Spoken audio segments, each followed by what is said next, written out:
பிரியமான தேவனுடைய பிள்ளைகளே, எலியாவின் ஊழியங்கள் சார்பாக நான் உங்களை வாழ்த்துகிறேன். மீண்டும் ஒரு விசை தொலைக்காட்சியின் மூலமாக உங்களை சந்திப்பதில் நான் மிகுந்த மகிழ்ச்சி அடைகிறேன். இந்த நிகழ்ச்சியை பார்க்கிற ஒவ்வொரு பிள்ளைகளையும் கர்த்தர் ஆசீர்வதிப்பாராக. சபையின் பாரம்ங்கிற தலைப்பின் கீழே நாம் தொடர்ச்சியாக சபைகளை குறித்து பார்த்து கொண்டு வருகிறோம். ஊழியம் எப்படி இருக்க வேண்டும் என்று சொல்லி, ஊழியக்காரர்கள் எப்படி இருக்க வேண்டும், ஒரு சபையின் போதகர் எப்படி இருக்கணும்னு சொல்லி ஒவ்வொரு காரியங்களாக தொடர்ச்சியாக நாம் பார்த்து கொண்டு வருகிறோம். இன்றைக்கும் கூட அதன் தொடர்ச்சியாக அடுத்து நாம் என்ன என்று சொல்லி பார்க்கலாம். சபையை குறித்து இதை நீங்கள் சபையில் போதகர்கள் ஒரு சிலர் பார்க்குறீங்க, ஃபோன் பண்ணி பேசுகிறீங்க, சிலர் ஆலோசனை கேட்குறீங்க, ரொம்ப சந்தோஷம். என்னுடைய நம்பர் உங்களுக்கு இதில் திரையில் தெரியும். ஒருவேளை ஏதாவது ஊழியத்தை குறித்து என்னிடத்தில் பேச வேண்டும் என்று சொன்னால் நீங்கள் ஃபோன் பண்ணி பேசலாம். ஒருவேளை ஏதாவது எனக்கு சொல்ல நீங்கள் விருப்பப்பட்டால் கூட இந்த நம்பருக்கு நீங்கள் ஃபோன் பண்ணி சொல்லலாம். என்னென்று சொன்னால் பெரியவங்க சின்னவங்க அப்படிங்கிறது கிடையாது. தேவ ஞானம் சில நேரங்களில் சிறு பிள்ளைகள் மூலமாக கூட வெளிப்படும். அதனால் ஒருவேளை நீங்கள் ஏதாவது என்கிட்ட சொல்லணும்னாலும் சொல்லலாம். ஒருவேளை உங்களுக்கு ஆலோசனைகள் தேவைனாலும் நீங்கள் ஊழியின் சம்பந்தமான காரியங்களை கூட என்னோட கூட பகிர்ந்து கொள்ளலாம். நாம் இணைந்து கர்த்தருடைய ராஜ்யத்தை கட்டுவோம். கர்த்தர் உங்களையும் ஆசீர்வதிப்பாராக. இதை பார்க்கிறவங்க விசுவாசியாக இருந்தாலும் சரி, யாராக இருந்தாலும் சரி, கேட்கிற ஒவ்வொருவரையும் கர்த்தர் ஆசீர்வதிப்பாராக. நான் உத்தரப்பிரதேச மாநிலம் சோன்பத்ரா அப்படிங்கிற மாவட்டத்தில் கர்த்தருடைய ஊழியத்தை செய்து கொண்டு வருகிறேன். அங்கே மாத்திரமில்லை, உத்தரப்பிரதேசத்தில் மாத்திரமில்லை, கர்நாடகாவிலேயும் ஊழியத்தை செய்கிறோம், இன்னும் ஆந்திராவில் ஊழியத்தை செய்கிறோம், தமிழ்நாட்டிலேயும் ஊழியங்கள் நமக்கு நடைபெற்று கொண்டு இருக்கின்றன. கர்த்தருடைய கிருபையினால் பல இடங்களுக்கு ஊழியங்களுக்கு கர்த்தர் எடுத்து பயன்படுத்தி கொண்டு இருக்கிறார். உத்தரப்பிரதேசத்தில் நம்முடைய ஆசிரமம் இருக்குது. அங்கே வாடகைக்கு ஒரு இடத்தை எடுத்து ஊழியத்தை செய்து கொண்டு இருக்கிறோம். என்னோட கூட உடன் பணி ஆட்களும் உடல் கர்த்தருடைய வேலை ஆட்களும் உண்டு. அங்கே குடும்பமாக இருந்து ஊழியத்தை செய்கிறவர்களும் உண்டு.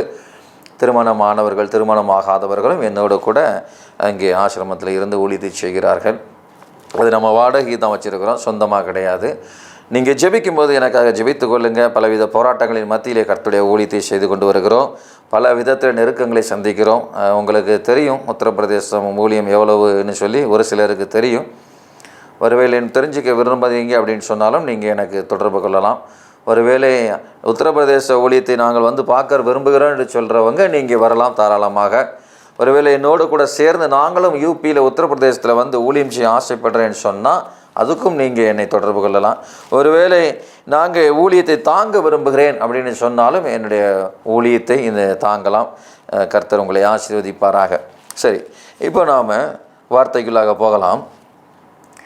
நம்ம தொடர்ச்சியாக வேத பாடத்தை இது ஒரு வேத பாடமாகவே நாம் தியானித்து கொண்டு வருகிறோம். சபையின் பாரம் என்கிற தலைப்பின் கீழே போன வாரம் நான் கடைசியாக முடிக்கும்போது உங்களுக்கு ஒரு காரியத்தை சொல்லி முடித்தேன்.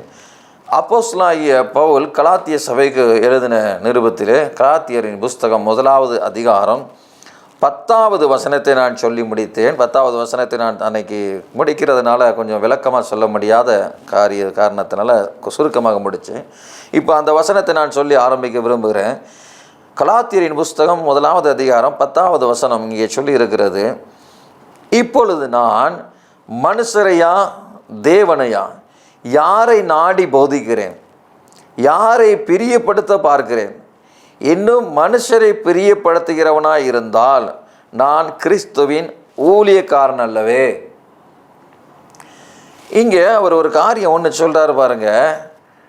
அப்போஸ்தலனாகிய பவுல் இங்கே சொல்லும் பொழுது, நான் மனுஷரையா தேவனையா யாரை நான் பிரியப்படுத்த விரும்புகிறேன். என்னுடைய ஊழியம் இப்போ யாரை பிரியப்படுத்துறது போல் இருக்குது? நான் செய்கிற ஊழியம் மனுஷனை பிரியப்படுத்துறது போல இருக்குதா, இல்லை என்னை ஊழியத்துக்கு என்று சொல்லி அழைத்த இந்த ஊழியத்தை கனமான வேலையை இந்த ஒரு பொறுப்பை என் கையில் கொடுத்த அவர் கர்த்தராகி ஆண்டவருக்குன்னு சொல்லி நான் உண்மையாக ஊழியத்தை செய்கிறேனா? நான் செய்கிற வேலை தேவனாகி கர்த்தர் விரும்புகிறது போல இருக்குதா?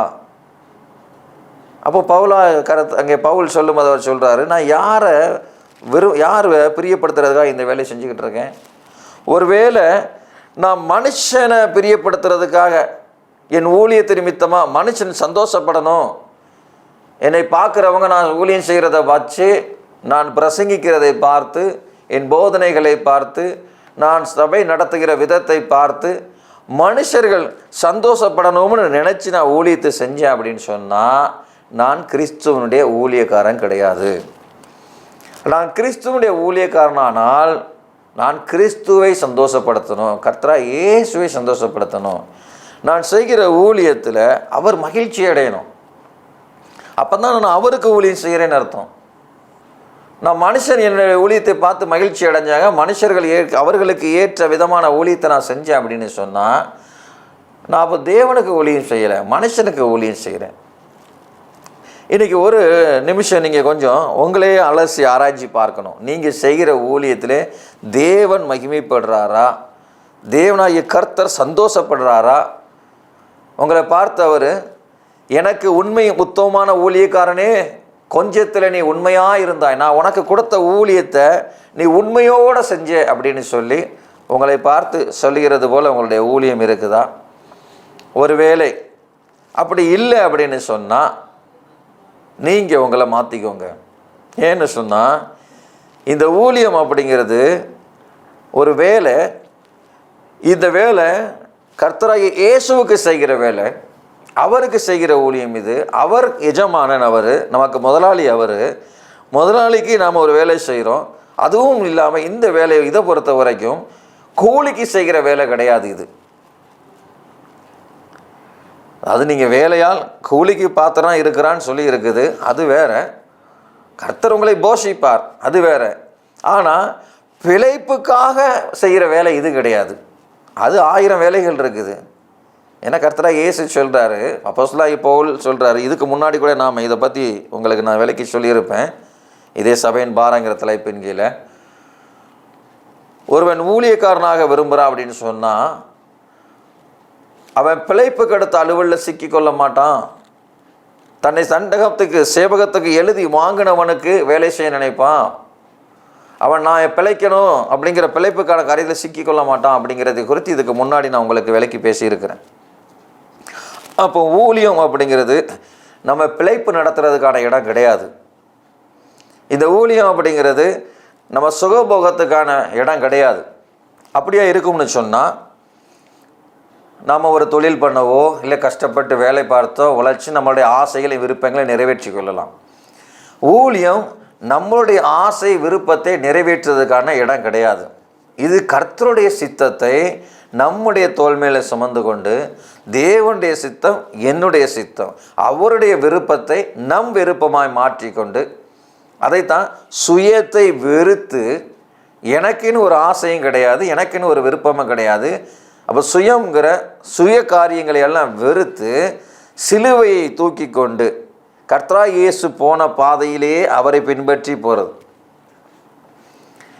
அப்போ இங்கே பவுல் அவர் சொல்கிறாரு, நான் யாரை, தேவனையா மனுஷனையா, நான் யாரை பிரியப்படுத்துறதுக்காக போதிக்கிறேன்?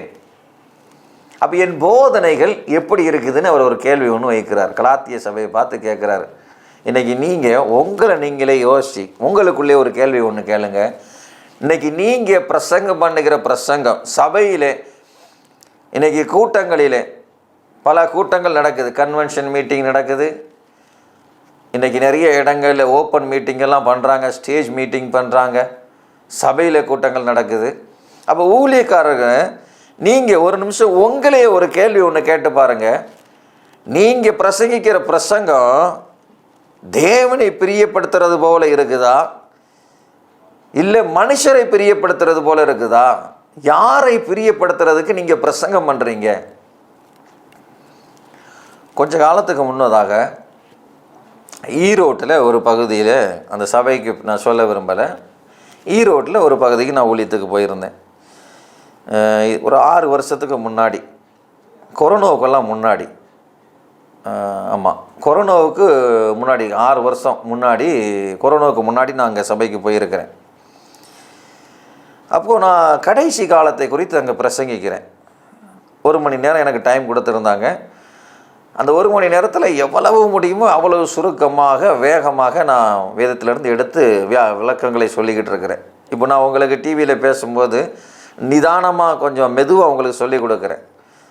ஆனால் அங்கே பேசும்போது இவ்வளோ மெதுவாக எல்லாம் இல்லை, ரொம்ப என்ன நிறைய விஷயங்கள் பேசணும், ரொம்ப வேகமாக அவங்களுக்கு அடுத்த காரியங்களை, கர்த்தருடைய வருகை எப்படி இருக்கும், அப்போ 666 அந்த முத்திரை குறித்து, அந்த முத்திரை பெறுகிறவனை அன்றி ஒருவனும் வாங்கவும் முடியாது விற்கவும் முடியாது, அப்போ ஒருவனும் வாங்க முடியாது, விற்க முடியாது அப்படின்னு சொன்னால், நீ சேர்த்து வச்சிருக்கிற ஆஸ்தியை வச்சுட்டு நீ அதை எப்படி பயன்படுத்துவ? அப்போ இதை குறித்து ஒரு விளக்கமாக ஒன்று சொல்கிறேன். 1 மணி நேரம் பிரசங்கம் அது. அந்த 1 மணி நேரத்தில் இதை மாத்திரம் விளக்கமாக நான் 666 பற்றி விளக்கமாக பேசுகிறேன். அப்போ அந்த முத்திரை பெறுகிறவனை தவிர ஒருத்தரும் வாங்க முடியாது, விற்கவும் முடியாதுன்னு சொன்னால், அப்போ அந்திகிறிஸ்து ஆட்சி வரும்போது நீ எப்படி உன் பணத்தை நீ பயன்படுத்துவ? நீ பணமே வச்சிருந்தாலும், நீ ஒரு பொருளை வாங்கினாலும் விற்கணும்னாலும், உன்கிட்ட இருக்கிற நீ சம்பாத்தியம் பண்ணி வச்சிருக்கிற ஒரு பொருளை விற்கணும்னாலும் சரி, இல்லை உன் பணத்தை வைத்து ஒரு பொருள் வாங்கணும்னாலும் சரி, 666 முத்திரையை நீ பெற்றிருக்கணும் அப்படின்னு சொல்லி வேதம் சொல்லுது. நீ ஒரு பெரிய பணக்காரன், கோடீஸ்வரன், கஷ்டப்பட்டு பிரயாசப்பட்டு, நீ யாரை ஏமாத்தியெல்லாம் இல்லை, ரொம்ப கஷ்டப்பட்டு உழைச்சி நேர்மையான முறையிலேயே சம்பாத்தியம் பண்ணி வச்சிருக்கிறேன்னு வச்சுக்கிடும். நீ நேர்மையாகவே சம்பாத்தியம் பண்ணி வச்சிருந்தாலும் அந்திகிறிஸ்துவின் ஆட்சியில் அதை எப்படி நீ பயன்படுத்துவ? சிலர் சொல்லுவாங்க, அந்திகிறிஸ்து ஆட்சியில் நாங்கள் இருக்க மாட்டோம், ரகசிய வருகையில் நாங்கள் எடுத்துக்கொள்ளப்பட்டுருவோம். சந்தோஷம். இந்த ரகசிய வருகை குறித்து பல குழப்பங்கள் ஓடிக்கிட்டு இருக்கு. அப்போ நீ அந்திகிறிஸ்து ஆட்சியிலே வரமாட்ட, அந்த முத்திரை பெறதுக்கு உனக்கு சம்பந்தம் கிடையாது. நீ ரகசியவர்களை எடுக்கப்பட்டு போயிடுவ. நீ ரகசியவர்கள் எடுக்கப்பட்டு போயிட்ட, உனக்கும் அதுக்கும் அந்த முத்திரை நீ வாங்கிறதுக்கான சூழ்நிலை உனக்கு அமையலை அப்படின்னாலும், நீ சம்பாத்தியம் பண்ண எல்லாத்தையும் பாதியில் விட்டுட்டு தானே போயிடுவ. அதை நீ அனுபவிக்கவும் முடியாதுல்ல. நீ கடைசி நாட்களில் இருந்து அனுபவிக்கணும்னாலும் அந்த அந்திகிறிஸ்துவின் முத்திரை பெறணும். அப்படி இல்லை, அந்த முத்திரை பெறுற சூழ்நிலை எனக்கு வராது, நான் எடுத்துக்கொள்ளப்படுவேனாலும் நீ பாதியில் போயிடுவேன். நீ அனுபவிக்க மாட்ட சொத்துக்களை, ஆஸ்திகளை. அப்போ நீ அனுபவிக்க முடியாத ஆஸ்தி சொத்துக்காக நீ இவ்வளவு பிரயாசப்படுறியே. நீ சில பேர் இதுக்காக அதிக உபவாசம் இருந்தெல்லாம் ஜெபம் பண்ணுறியே. அது தேவைதான். கர்த்தராகிய ஆண்டவரிடத்துல கேட்கலாம். தரித்திரம், உங்களுடைய கஷ்டம் இதுக்காக கேட்கலாம், நான் இல்லைன்னு சொல்லலை. அதே நேரத்தில் அதுக்காக முக்கியத்துவம் கொடுத்து ஓடுறது. அப்போ நான் அங்கே குறித்து ஒரு பெரிய விளக்கத்தை கொடுத்துக்கிட்டு இருக்கும்போது நான் அவங்கக்கிட்ட சொல்கிறேன், நீங்கள் இதுக்காக எவ்வளவு நேரம் செலவிட்டுருக்கிறீங்க, அதில் கொஞ்சம் தேவ பக்திக்கு ஏதுவாக, நித்திய ராஜ்யத்துக்கு ஏதுவாக, ஆத்ம ஆதாயத்துக்கு ஏதுவாக, தேவனுக்கு பிரயோஜனம் உண்டாக, உங்கள் ஆத்மாவுக்கு பிரயோஜனம் உண்டாக எவ்வளவு காலத்தை, எவ்வளவு நேரத்தை நீங்கள் செலவிடுறீங்க, அதுக்கு நீங்கள் எவ்வளவு பிரயாசப்பட்டீங்க. இங்கே பணம் காசு சம்பாத்தியம் பண்ணுறதுக்காக எவ்வளோ பிரயாசப்பட்டீங்க, எவ்வளோ ரிஸ்க் எடுக்கிறீங்க, போராடுறீங்க, ஃபைட் பண்ணுறீங்க, எல்லாம் பண்ணுறீங்க. நான் அதை இல்லைன்னு சொல்லலை. அதே நேரத்தில் கிறிஸ்தவர்களாகிய நீங்கள், வேதம் தெரிஞ்ச நீங்கள், இன்னும் மற்றவர்களுக்கு போதிக்கிற நீங்கள், உன்னுடைய ஆத்மாவுக்காக, உன் பிள்ளைகளின் ஆத்மாவுக்காக, நித்திய ராஜ்யத்தில் பிரவேசிக்கிறதுக்காக, அழிந்து போகும் ஆத்மாவுக்காக நீ அதுக்காக எவ்வளவு பாரப்பட்ட, எவ்வளவு முயற்சிகள் எடுத்த, ஆத்மாக்களை மீட்கிறதுக்கு, ஆத்மாவை சம்பாத்தியம் பண்ணுறதுக்கு எவ்வளோ முயற்சிகள் எடுத்த, உன்னை, உன் குடும்பத்தை, உன் பிள்ளைகள் தவறான போறையில் போகிற பாதையில் போகிற பிள்ளைகளை காப்பாற்றுறதுக்காக நீ அதுக்கு எவ்வளவு பிரயாசப்பட்ட. அப்போ இதை குறித்து நான் அவர்களுக்கு விலைக்கு பேசிக்கிட்டு இருந்தேன். அப்போ எது முக்கியம்? பூமியில் இருக்கிற வரைக்கும் வயிற்றுக்கு பசிக்கும், பசிச்சா சாப்பிட்டு தான் ஆகணும், சாப்பாடு நமக்கு தேவை தான், இல்லைன்னு சொல்லலை. ஆனால் அதுவே வாழ்க்கையாக மாறிடாது. இந்த உடம்பை காட்டிலும் ஆத்மா விசேஷமானது. அப்போ இந்த சரீரத்துக்கு முக்கியத்துவம் கொடுக்கணுமா, ஆவிக்கு முக்கியத்துவம் கொடுக்கணுமா, எதுக்கு முக்கியத்துவம் கொடுக்கணும்?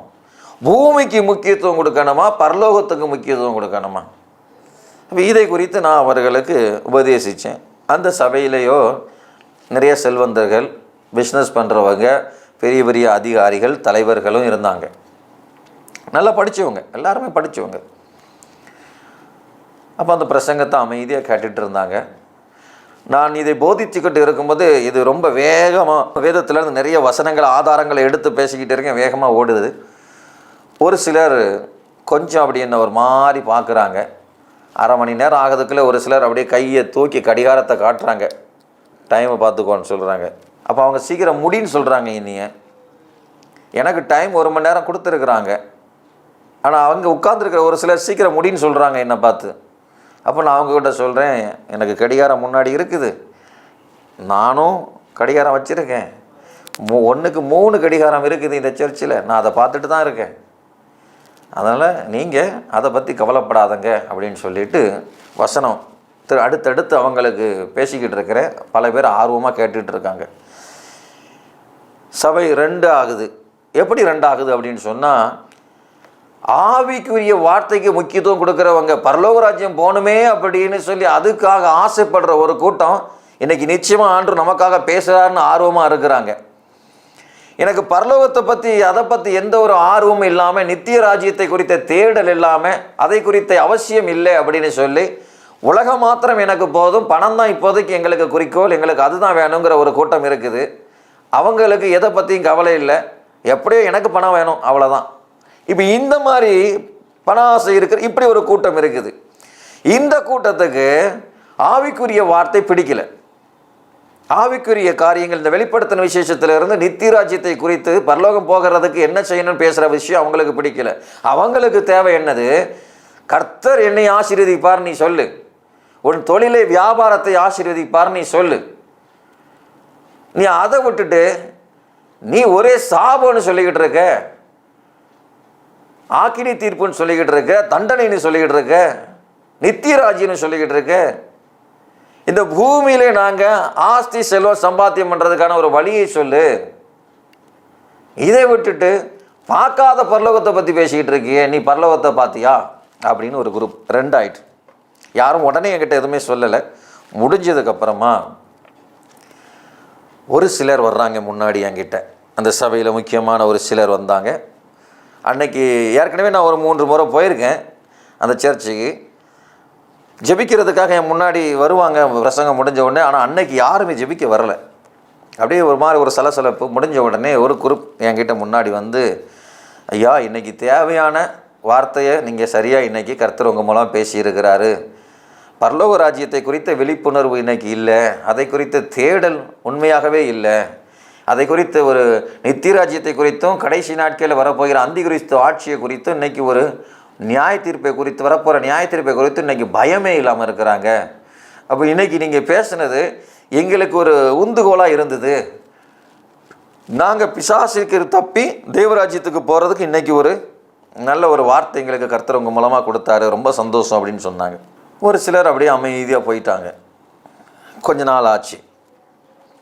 ஆனால் அன்னைக்கு ஏற்கனவே நாங்கள் 2-3 முறை போயிருக்கிறதுனால அவங்க என்னை வச்சு ஒரு பெரிய மீட்டிங் ஒன்று வைக்கலான்னு ஆசைப்பட்டாங்க. ஏன்னா அன்றைக்கி எனக்கு நேரம் இல்லை. ரொம்ப அந்த 1 மணி நேரத்துக்குள்ளே ஒரு 4 மணி நேரம் பேச வேண்டிய காரியத்தை 1 மணி நேரத்தில் ரொம்ப வேகமாக பேச வேண்டியதாக இருந்தது. இப்போ ஏற்கனவே இதுக்கு முன்னாடியும் பேசியிருக்கிறதுனால அதை பார்த்தவங்க முன்னாடியுமே சொல்லியிருந்தாங்க, ஒரு மண்டபம் ஒன்று, ஒரு பெரிய ஹாலை புக் பண்ணிவிட்டு ஃபுல் டே மீட்டிங், மதியம் சாப்பாடு கொடுத்து ஃபுல் டே மீட்டிங் நடத்தும். அப்போ நீங்கள் ஒரு 4 மணி நேரம் கொடுத்தீங்க அப்படின்னு சொன்னால் எங்களுக்கு பிரயோஜனமாக இருக்குன்னு ஏற்கனவே சொல்லியிருந்தாங்க. ஒரு கவர்மெண்ட் ஹாலிடே அன்னைக்கோ இல்லை ஒரு ஈஸ்டர் ஒரு மாதிரி ஒரு பண்டிகை அன்னைக்கோ ஏதாவது ஒரு நாளில் ஒரு ஃபுல் டே மீட்டிங்கை நம்ம வைக்கலான்னு சொல்லியிருந்தாங்க. இப்போ அந்த மீட்டிங் முடிஞ்சதுக்கப்புறமும் முக்கியமான ஒரு சிலர் என்கிட்ட வந்து, என்னைக்கு ரொம்ப வேகமாக அந்த 1 மணி நேரம் மெசேஜ் ரொம்ப வேகமாக போன நேரமே தெரியல, அவ்வளோ வேகமாக போயிட்டு கொஞ்சம் விளக்கமாக இன்னும் நிறைய விஷயங்கள் உங்கள்கிட்ட தெரிஞ்சுக்கிட ஆசைப்படுறோம், நடத்தலாம். ஒரு ஃபுல் டே நம்ம மதிய சாப்பாடு கொடுத்து ஃபுல் டே மீட்டிங்காக நடத்தும். அப்போது மதிய சாப்பாட்டுக்கு முன்னாடி 2 மணி நேரம், சாப்பாட்டுக்கு அப்புறம் 2 மணி நேரம், ஒரு 4 மணி நேரம் கொடுத்தீங்கன்னா நல்லாயிருக்கும் அப்படின்னு சொன்னாங்க. சரி அப்படின்னு கமிட்டிகள் ஒரு சிலருக்கு இந்த மாதிரி நடத்தணும்னு ஆசை.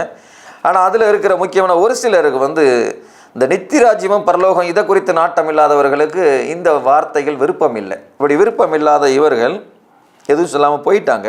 கொஞ்ச நாளுக்கு அப்புறம் ஒருத்தர் அந்த சபையை சேர்ந்த முக்கியமான ஒருவரை நான் சந்திக்க வேண்டியிருந்தது. அப்படி நான் அவரை சந்திக்கும்போது அவர் என்கிட்ட ஒரு காரியம் சொன்னார்.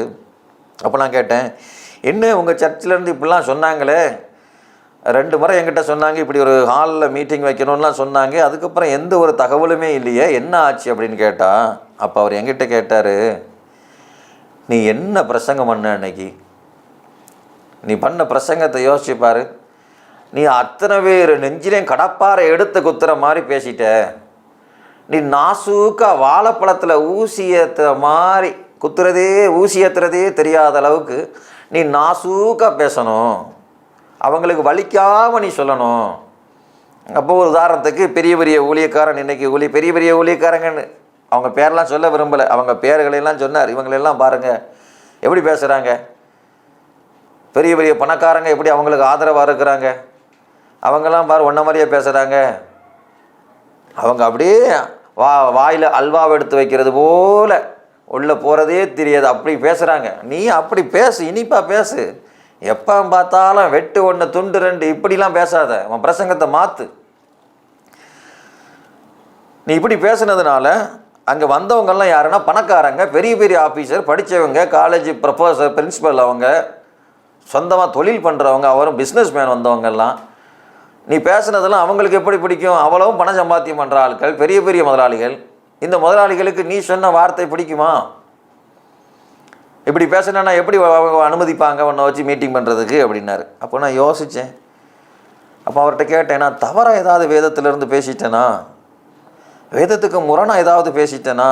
அப்போ அவர் சொன்னார், தவறாலாம் பேசலைப்பா, நீ பேசுனது அவங்களுக்கு பிடிக்கல. அப்போ நான் யாருக்கு பிடிக்கிற மாதிரி பேசணும்?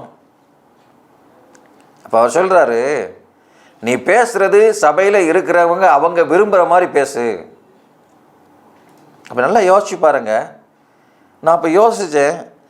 அப்போ என் கூட ஒரு வாலிப பையன், ஒரு தம்பி எங்கள் பக்கத்தில் உட்காந்துருந்தான். அதை அவனும் கேட்டுக்கிட்டு இருந்தான்.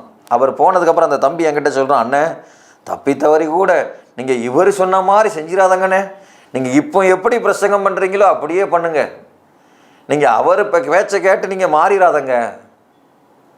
நமக்கு ஆண்டவர் தானே முக்கியம், பரலோகம் தான் முக்கியம். அந்த வாலிப பையன் என்கிட்ட சொல்கிறான், பரலோகத்துக்கு போகணுன்னு நீங்கள் பரலோக ராஜ்யம் போகிறதுக்கு என்னவோ அதையே பேசுங்க, நீங்கள் அவங்கள சந்தோஷப்படுத்தணும்னு பேச வேண்டாம். அப்போ நான் யோசித்து பார்க்குறேன், தம்பி அப்போ நீ சொல்கிறது கரெக்டு தானே, அப்போ நான் கரெக்டாக தானேப்பா பேசிக்கிட்டு இருக்கேன்.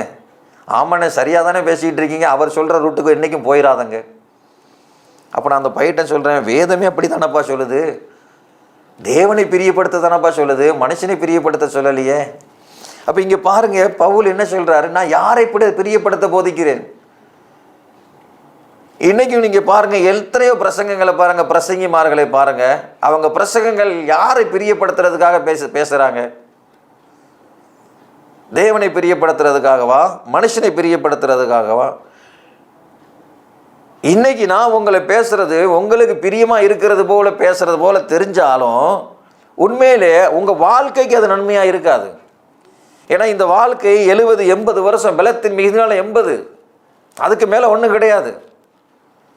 இந்த மரணத்துக்கு அப்புறம், இந்த சரீரம் மரித்ததுக்கு அப்புறமா தான் ஒரு வாழ்க்கையோட துவக்கமே இருக்குது. இது முடிவு கிடையாது. ஒரு மனுஷன் அவனுடைய சரீரம் மரிக்கும் பொழுது அவனுடைய ஆவி, அவனுடைய பிராணன் இந்த தேகத்தை விட்டு, இந்த உடம்பை விட்டு வெளியில் வரும்போது தான் ஒரு புது வாழ்க்கையை அவனுக்கு துவங்குது.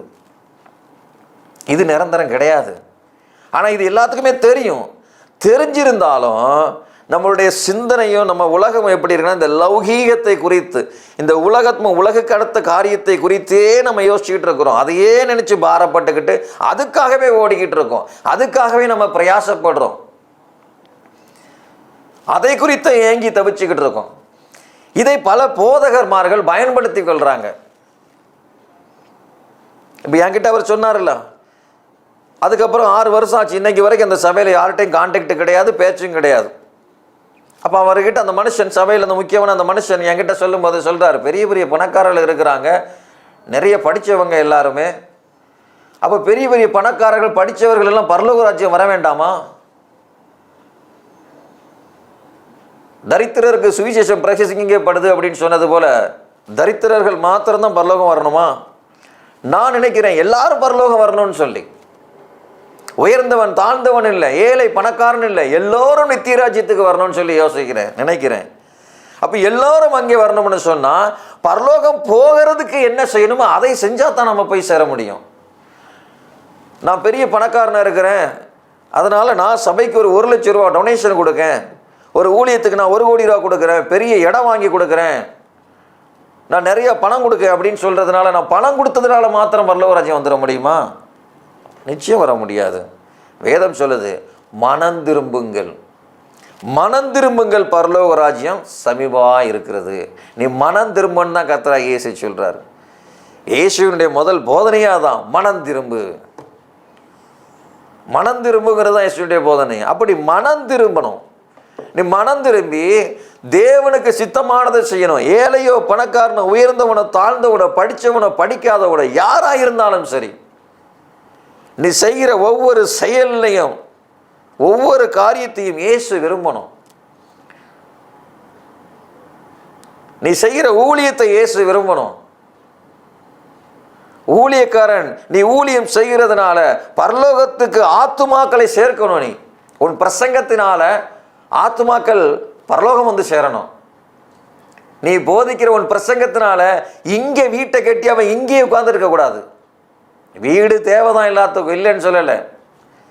வீடு தேவை, உடுத்துறதுக்கு வஸ்திரம் தேவை, போகிறதுக்கு காரு தேவை, பஸ்ஸு தேவை, ட்ரெயின், ஃப்ளைட்டு எல்லாமே தேவை தான் நமக்கு. ஆனால் இவைகள் எல்லாமே நம்மளை பரலோகத்துக்கு கொண்டு போய் சேர்க்காது. தேவ ராஜ்யத்தில் நம்மை கொண்டு போய் சேர்க்காது. அப்போ தேவ ராஜ்யத்தில் சபையானது தேவ ராஜ்யத்துக்குள்ளே கொண்டு போய் சேர்க்கறதுக்கு தான் சபை கூடுதல் இருக்கு. இந்த வாரம் ஞாயிற்றுக்கிழமை சபை கூட்டுறது எதுக்காகனா, சபையின் பிள்ளைகள் வழி தப்பி போயிடக்கூடாது. 6 நாள் அவன் உலகத்தில் பார்க்குறான், உலகத்தோடு இருக்கிறான், உலகத்தில் பல பேரோட மிங்கிளாக இருக்கிறான். இப்படி உலகத்தில் பல விஷயங்களை பார்க்கான், பல காரியங்களை பேசுகிறான். அவனுடைய இருதயம், மனசு, சிந்தை எல்லாம் தீட்டுப்பட்டு இருக்கும். இந்த வாரத்தில் ஒரு நாள் ஞாயிற்றுக்கிழமை உள்ள வரும்போது அவன் கேட்குற போதனையில் அடுத்த 6 நாள் அடுத்த வாரம் வர்ற வரைக்கும் அந்த வசனம் அவனை இந்த உலகத்தில் இருந்தாலும் உலகத்தின் கிரியைகள் உள்ளே வராதபடி, அதில் அவன் உலகத்தின் கிரியைகளில் மாம்சத்தின் கிரியை சிக்காதபடிக்கு தடுத்து காப்பாற்றணும். போதிக்கிற போதகனுடைய வார்த்தை அவன் இருதயத்துக்குள்ளே அழுக்கும் அருவருப்பும் அசுத்தமும் வரக்கூடாத வரை வர அளவுக்கு அந்த வசனம் போய் அவனை ஒரு சுவர் போல நின்று தடுத்து காப்பாற்றணும். நீ போதிக்கிற போதனைகளும் வசனங்களும் அவனை அசுத்தத்திலிருந்து வேலியடைச்சு பாதுகாக்கணும். அப்போ தான் அவன் நித்தியராஜ்யத்தில் வந்து சேருவான். நீ சபை நடத்துகிற உன் சபையில் 10 ஆத்துமாவாக இருந்தாலும் பரவாயில்லை, 100 பேராக இருந்தாலும் பரவாயில்லை, அது 10,000 பேராக இருந்தாலும் சரி, அத்தனை பேரும் பரலோகம் வந்து சேரணும். அப்படி உன் சபையில் இருக்கிற பிள்ளைகள் நீ 10,000 விசுவாசியை வைத்திருந்து 100 பேர் கூட பரலோகம் வந்து சேர மாட்டான்னு சொன்னால் அவன் உபதேசத்தை கேட்டு அந்த 10,000 விசுவாசியை நீ வச்சு என்ன பிரயோஜனம்? நீயும் அந்த விசுவாசி எல்லாரும் சேர்ந்து மொத்தமாக நரகத்திலே தள்ளப்படுவீங்க. அதே நீ 10 விசுவாசி தான் உன் சர்ச்சில் இருக்கிறாங்க, கவலைப்படாத. அந்த 10ஐயும் பரலோகத்துக்கு கொண்டு வரதுக்கு என்ன செய்ய முடியுமோ, தேவ ராஜ்யத்துக்கு கொண்டு வந்து சேர்க்கறதுக்கு என்ன செய்ய முடியுமோ அதை செய்யணும். அதுதான் ஒரு மேய்ப்பனுக்கு அழகு, ஒரு போதகனுக்கு அழகு. போதகன் பெரம்பெடுத்து அடிக்கிறது போல பேசுனா சில பேருக்கு கசப்பாக தான் இருக்கும், கஷ்டமாக தான் இருக்கும். ஆனால் நீ பெரும்பாலும் உன் வார்த்தை, தேவனுடைய வார்த்தை உன் வாயிலிருந்து புறப்பட்டு பிரம்பை போல அவனை அடித்து திருத்தும் போது கொஞ்ச நாளைக்கு அப்புறம் அவன் யோசித்து பார்ப்பான். இன்னைக்கு நீ பேசுகிற வார்த்தை அவனுக்கு கஷ்டமாக இருந்தாலும் சில நாட்களுக்கு அப்புறம் யோசிப்பான், எங்கள் தகப்பன் எப்படிப்பட்ட தகப்பன், அன்னைக்கு இவர் என்னை கண்டித்து என்னை உணர்த்தி இப்படி திருத்தலைன்னு சொன்னால் இன்னைக்கு நான் ஒழுக்கத்தில் இருந்திருக்க மாட்டேன். அவன் நித்திய ராஜ்யத்துக்குள்ளே வரும்போது உன்னை குறித்து சாட்சி சொல்லுவான், நான் இந்த போதகனுக்கு கீழே இருந்தேன், அதனால தான் இன்னைக்கு தேவராஜ்யத்தில் வந்திருக்கேன். எங்களுடைய ஆவிக்குரிய தகப்பன், என் மேய்ப்பன் என்னை அன்னைக்கு எவ்வளவு கண்டித்து எச்சரித்தாரு, அதனால தான் நான் இங்கே இருக்கேன். அவன் உன்னை குறித்து தேவராஜ்யத்தை சாட்சி சொல்லுவான், ஆண்டவருக்கு நன்றி சொல்லுவான், ஆண்டவரே எனக்கு ஒரு நல்ல போதகனை கொடுத்தீங்கப்பான்னு. அதுக்கு இல்லாமல் நீ காயத்தை சீல் பிதுக்கி கழுவாமல் மேல் பூசி நீ அவனை பிரியப்படுத்துகிற மாதிரி பேசிகிட்டு இருந்தே அப்படின்னு சொன்னா, நாளைக்கு நியாய தீர்ப்பு வரும்போது அவன் உன்னை குறித்து குற்றம் சாட்டுவான், சொல்லுவான், நீ இப்படி ஒரு போதகன் எனக்கு வந்து வாச்சிருக்கானே, நித்திய ராஜ்யத்தை கொடுத்து பேசவே இல்லையே, பரலோகத்தை குறித்து சொல்லவே இல்லையே, எச்சரிக்கவே இல்லையே எங்களுக்கு, நான் சர்ச்சுக்கு வாரம் போய்கிட்டு இருந்தேனே, ஒரு முறையாவது பரலோக ராஜ்யத்துக்கு போகிறதுக்கு என்ன செய்யணும்னு சொன்னானா? அவனும் கெட்டு என்னையும் கெடுத்துட்டானே, இவனை நம்பி போனேனே சர்ச்சுக்குன்னு சொல்லுவான். சபையின் போதகர்களே, ஒரு வேளை உங்களுடைய போதகங்கள் எப்படி இருக்குதுன்னு சொல்லி நீங்கள் கவனித்து பாருங்கள். இது தொடர்ச்சியாக நம்ம அடுத்த வாரம் நாம் பேசலாம். கர்த்தர் உங்களை ஆசீர்வதிப்பாராக. God bless you.